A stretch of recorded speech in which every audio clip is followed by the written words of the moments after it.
எல்லாருக்கும் வணக்கம். Welcome to சுவை vlog. இன்னைக்கு நம்ம வீட்டில் இருக்கிற இன்க்ரீடியன்ஸை வச்சு ஒரு நல்ல ஒரு ரெஸ்டாரண்ட் ஸ்டைலில் அதே ஃப்ளேவரோட மேலே நல்லா கிறிஸ்பியாக சிக்கன் தந்தூரி எப்படி செய்யுதுன்னு பார்க்கலாம் வாங்க. ஃபஸ்ட்டு அதுக்கு ஒரு மசாலா ரெடி பண்ணிக்கலாம். அதுக்கு நான் ஒரு பிளேட்டில் ஒரு 1/4 டேபிள் ஸ்பூன் மஞ்சள் தூள், 2 டேபிள் ஸ்பூன் மிளகாய் தூள், 1/2 டேபிள்ஸ்பூன் காஷ்மீரி மிளகாய் தூள், 1 டேபிள்ஸ்பூன் தனியா தூள், 1/2 tablespoon garam masala, 1/2 tablespoon pepper, 1/2 tablespoon சீரகத்தூள், 1 டேபிள்ஸ்பூன் உப்பு, கஸ்தூரி மெத்தி 1/2 டேபிள்ஸ்பூன், இஞ்சி பூண்டு விழுது 1 டேபிள்ஸ்பூன், நல்லா கெட்டியான தயிர் 2 டேபிள்ஸ்பூன், ஒரு லெமனோட ஜூஸ் எல்லாத்தையும் சேர்த்து நல்லா மிக்ஸ் பண்ணி விட்டுக்கலாம்.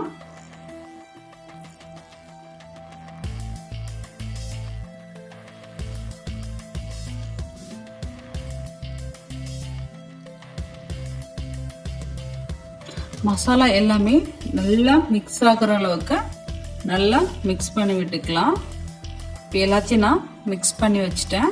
இன்னைக்கு நான் 2 சிக்கன் தை பீஸோடு எடுத்திருக்கேன்.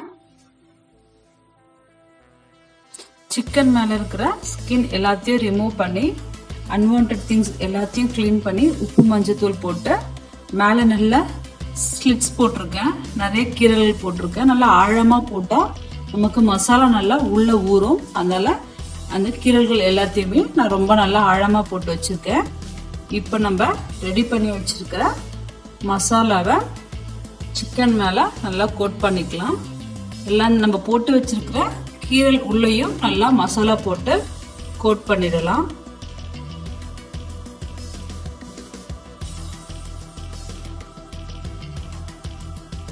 சிக்கனோட 2 பக்கமும் நல்லா மசாலா போட்டு நல்லா கோட் பண்ணிடலாம்.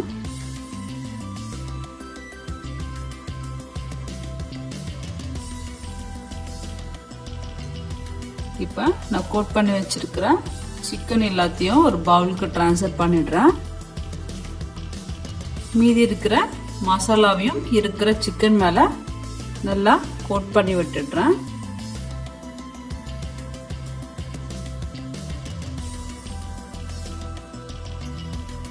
இப்போ இந்த சிக்கனை அப்படியே மூடி போட்டு குறைஞ்சது 6 மணி நேரமாவது நம்ம ஊற விடணும். அப்போதான் நமக்கு மசாலாவோட எசன்ஸ் எல்லாமே நல்லா இறங்கி ரொம்ப நல்லா வரும். இது அப்படியே நான் ஃப்ரிட்ஜில் ஒரு 6 ஹவர்ஸ்க்கு ஊற போட்டுடுறேன். 6 ஹவர்ஸ்க்கு மேலேயே ஆயாச்சு. இப்போ அதை எடுத்து வெளியே வச்சிடலாம். இப்போ நான் ஒரு தோசைக்கல் எடுத்திருக்கேன். அதில் ஒரு 2 டேபிள் ஸ்பூன் அளவுக்கு ஆயில் விட்டுக்கலாம். இதுக்கு நிறைய ஆயில் போடணுன்ற அவசியம் இல்லை. எண்ணெய் நல்லா காஞ்சிருச்சு. அடுப்பு சிம்மில் வச்சுட்டு நம்ம மேரினேட் பண்ணி வச்சிருக்கிற சிக்கன் பீஸ் எடுத்து தவால போட்டுடலாம். இதை சிம்ல தான் வச்சு நம்ம ஃப்ரை பண்ணணும்.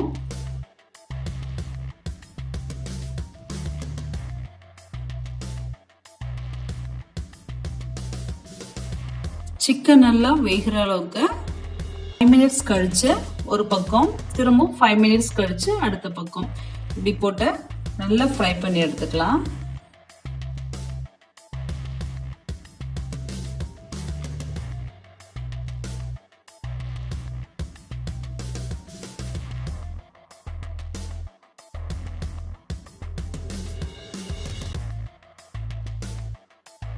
இப்போ நான் சூடாக இருக்கிற ஆயிலை சிக்கன் பீசஸ் மேலே ஜஸ்ட் ஸ்ப்ரிங்கிள் பண்ணுறேன்.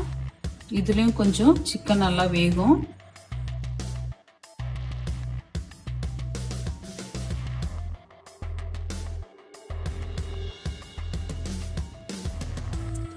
கிட்டத்தட்ட இந்த சிக்கன் எனக்கு ஃப்ரை பண்ணி எடுக்கிறதுக்கு 15 மினிட்ஸ் ஆச்சு.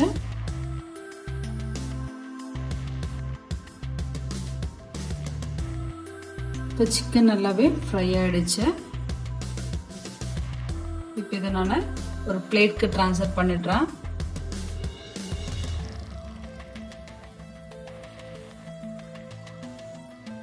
இப்போ தவால இருக்கிற அந்த எக்ஸஸ் மசாலா எல்லாத்தையும் ரிமூவ் பண்ணிடலாம். இப்போ அதே தவால நான் ஒரு 1.5 டேபிள் ஸ்பூன் அளவுக்கு ஆயில் விட்டுக்கிறேன். விட்டுட்டு மேரினேட் பண்ணி வச்சிருக்கிற இன்னொரு சிக்கன் பீஸையும் போட்டு நம்ம ஃப்ரை பண்ணி எடுத்துக்கலாம் 2 சைடும்.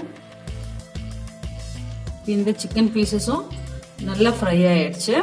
இதை நம்ம பிளேட்டுக்கு ட்ரான்ஸ்ஃபர் பண்ணிடலாம்.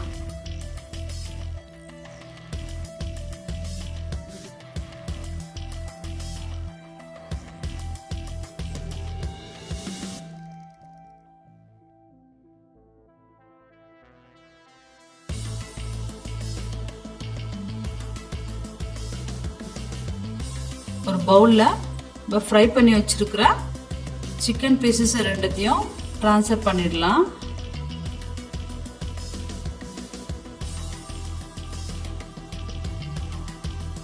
சிக்கனுக்கு ஒரு நல்ல ஸ்மோக்கி ஃப்ளேவர் வர்றதுக்காக நம்ம ஒரு கறித்துண்டு எடுத்து அடுப்பில் நல்லா சுட்டு எடுத்துக்கலாம்.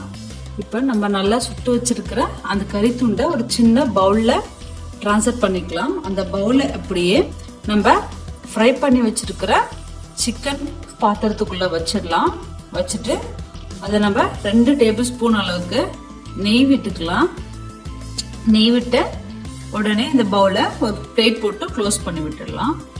இதை அப்படியே ஒரு 15 மினிட்ஸ்க்கு விட்டுடலாம். அப்போதான் அதில் இருக்கிற நல்ல அந்த ஸ்மோக் ஃப்ளேவர்ஸ் ஃபுல்லாக எல்லாமே இந்த சிக்கன் பீசஸில் இறங்கும். இப்போ 15 மினிட்ஸ் ஆயாச்சு. இப்போ ஸ்மோக்ஸ் எல்லாமே அடங்கிடுச்சு.